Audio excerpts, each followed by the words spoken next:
नमस्कार, कशिश न्यूज देख रहे हैं आप। आपके साथ मैं हूं दीपक शर्मा। बड़ी खबर मिल रही है भागलपुर से, जहां रामधनी यादव को पुलिस ने ढेर कर दिया है। मुठभेड़ के दौरान रामधनी को मार गिराया गया है। सुल्तानगंज गोलीकांड का मुख्य अभियुक्त बताया जा रहा है रामधनी। मुठभेड़ के दौरान 3 जवान भी घायल हुए हैं। बताया जा रहा है कि रामधनी को वारदात में इस्तेमाल किए गए हथियार और अन्य सामानों की बरामदगी के लिए ले जाया जा रहा था। इसी दौरान उसके सहयोगियों ने पुलिस पर हमला कर दिया। आत्मरक्षा में पुलिस की ओर से भी फायरिंग की गई। इसमें रामधनी को गोली लगी है। बाद में रामधनी ने दम तोड़ दिया। बता दें कि कल सुल्तानगंज नगर परिषद कार्यालय में गोलीबारी हुई थी और इस दौरान कार्यपालक पदाधिकारी कृष्ण भूषण प्रसाद और नगर सभापति राजकुमार गुड्डू को गोली लगी थी। इसमें कृष्ण भूषण प्रसाद की मौत हो गई है।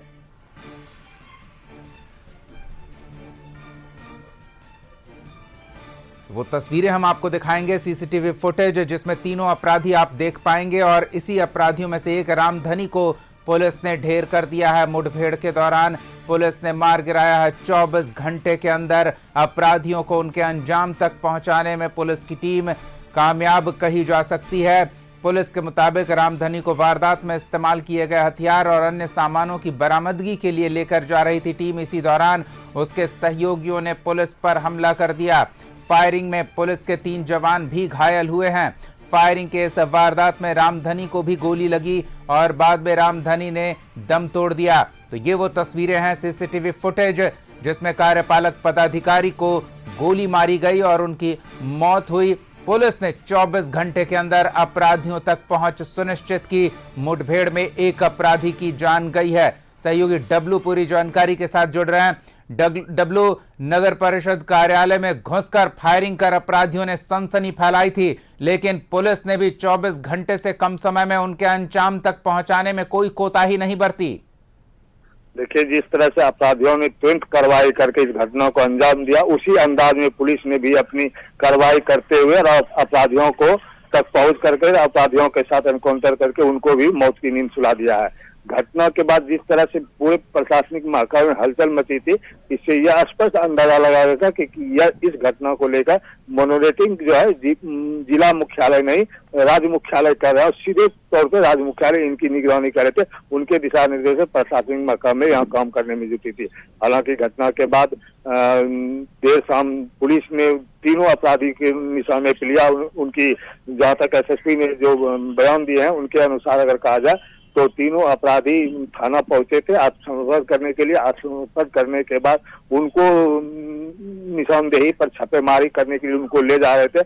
उसके बाद उनके जो सहयोगी थे, अपराधी के सहयोगी, उन्होंने ले जाने के दौरान गोलीबारी पुलिस के ऊपर कर दिया, जिसके बाद पुलिस ने जवाबी कार्रवाई किया। इसी क्रम में जो मुख्य आरोपी थे रामधनी यादव, जो कि कार्यपालक पदाधिकारी की हत्या के आरोपी हैं और मुख्य आरोपी भी थे, और सभापति राजकुमार गुड्डू के को भी गोली मारने के इस पूरे मास्टरमाइंड थे इस घटना को लेकर। उसकी गिरफ्तारी होने के बाद उन्हें ले जा रहे थे। इसी दौरान उनकी पुलिस से एनकाउंटर हुआ और पूरे मामले को लेकर के 3 लोग इसमें पुलिसकर्मी भी जख्मी हुए हैं, जिसमें कि एक डीएसपी स्तर के अधिकारी हैं और एक थाना अध्यक्ष मृत्युंजय कुमार शामिल है, एक पुलिसकर्मी शामिल है। इन तीनों पुलिसकर्मियों का भी इलाज महाराजगंज अस्पताल में बेहतर तरीके से चल रहा है। पूरी डॉक्टर की टीम लगी हुई है और लगातार इस घटना को लेकर के सुल्तानगंज के आसपास क्षेत्रों में पूरी पुलिस की तैनाती कर दी गई है। फिलहाल अभी जो है मौके पर सीआईडी के एसपी पटना से पहुंचे हैं और पूरे कार्यालय में जांच पड़ताल की जा रही है। इसको लेकर तमाम चीजें को देखा जा रहा है। पूरी वारदात को जिस तरह से घटना के 24 घंटा भी अगर हम कहें तो वो ज्यादा हो जाएगा। पुलिस ने जिस तुरंत कार्रवाई करते हुए इस कांड का पूरी पर्दाफाश करते हुए अंजाम तक पहुंचा दिया, इसको लेकर के लगातार जिस तरह से सरकार ने लगातार कहा रहा था कि अपराधी कोई भी होंगे उसके बख्शा नहीं जाएगा, उनकी हर हाल में गिरफ्तारी होगी, उनके साथ जो भी करना होगा किया जाएगा। लेकिन पुलिस अपनी तत्परता दिखाते हुए पूरे घटना को लेकर 8 से 12 घंटे में अपराधी तक पहुंचते हैं और अपराधी को निशानों पर लेकर के उनकी घटना को लेकर के पर्दाफाश करते हैं। जी बिल्कुल डब्लू, अपराधियों ने कार्यपालक पदाधिकारी को क्यों निशाना बनाया, इसके बारे में जानकारी क्या मिल पा रही है? देखिए, अब तक जो अपडेट सामने आया है कि जो नगर परिषद के सभापति हैं और नगर परिषद के जो डिप्टी चेयरमैन हैं, उनके दोनों के बीच लगातार आपसी रंजिश को लेकर के, विकास योजनाओं में अपनी दखलंदाजी देने को लेकर के इस तरह से दोनों के बीच विवाद लगातार चल रहा था। और उसी का अंजाम आज इस घटना को देखने को मिल रहा है कि अपराधियों ने पहले उप सभापति के जो पति है रामधनी यादव, जो मुख्य आरोपी थे, जो पुलिस के घेर में एनकाउंटर हुए हैं, वो उनको भी 6 माह पहले उस पर भी हमला हुआ था। उसके बाद लगातार दोनों के बीच विवाद बढ़ता गया। इसी को लेकर के आज मुख्य आरोपी रामधनी यादव इस घटना को अंजाम देने की बात सामने आ रही है। डब्लू, हम चाहेंगे आप एक बार फिर से हमारे दर्शकों के लिए स्पष्ट करें। रामधनी यादव की पत्नी नगर परिषद सभा में सदस्य हैं, नगर परिषद के डिप्टी उप चेयरमैन रामधनी यादव की पत्नी नीलम देवी है, और उनके बीच और सभापति के बीच लगातार विकास योजनाओं में अपनी दखल अंदाजी बरकरार रखने के लिए दोनों के बीच विवाद चल रहे थे। चलिए, मतलब ये सभा में दबदबा कायम रखने को लेकर रामधनी यादव ने सभापति पर गोली चलाई। जी, ये नगर परिषद के जो कार्य होते हैं उस पर अपनी दबदबा बनाने के लिए कि वो चेयरमैन थे, ये उप चेयरमैन थे, इसी को लेकर के कि मेरी दबदबा चले, उनका कहता अध्यक्ष हम है, चेयरमैन हम है, तो हम मेरी दबदबा चले, इसी बीच को लेकर दोनों के बीच विवाद चल रहा था। आपसी रंजिश में कई बार टकराव होने की भी स्थिति सामने देखने को पहले मिल चुके हैं। इसी का अंजाम इस घटना के अब तक बात सामने आ रही है। चलिए, अब तस्वीर साफ होती दिख रही है। दबदबा कायम करने को लेकर दफ्तर में घुसकर गोलीबारी की गई और पदाधिकारी की हत्या कर दी गई, लेकिन पुलिस ने दर्शा दिया, डीजीपी ने स्पष्ट किया था कि अगर गोली चलाई गई तो उसका जवाब बोली से नहीं गोली से दिया जाएगा, और वो कर दिखाया बिहार पुलिस ने।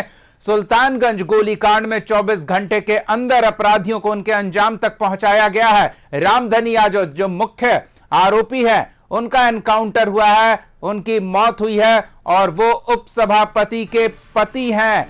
और परिषद में दबदबा कायम करने को लेकर अधिकारी पर दफ्तर में घुसकर जानलेवा हमला किया गया था, जिसमें अधिकारी की जान भी गई है।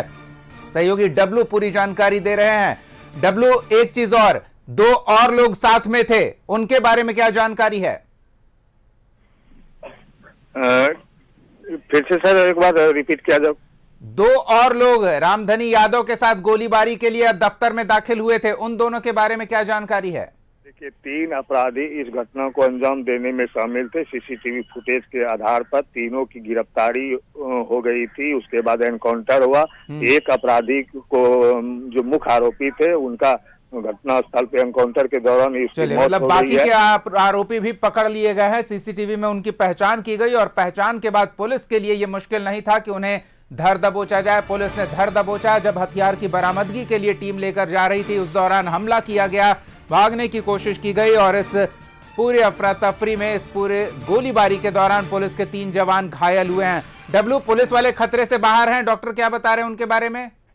मायागंज अस्पताल में पूरी डॉक्टर की टीम लगी हुई है, और उच्च स्तरीय डॉक्टरों की टीम को भी बुलाया गया है। उनके निगरानी में इलाज चल रहा है। हालांकि डॉक्टरों ने अभी कोई बुलेटिन जारी नहीं किया। डॉक्टर का कहना है, जो सूत्रों के मुताबिक बताया जा रहा है, कि पुलिस जो भी घायल है वो खतरे से बाहर है।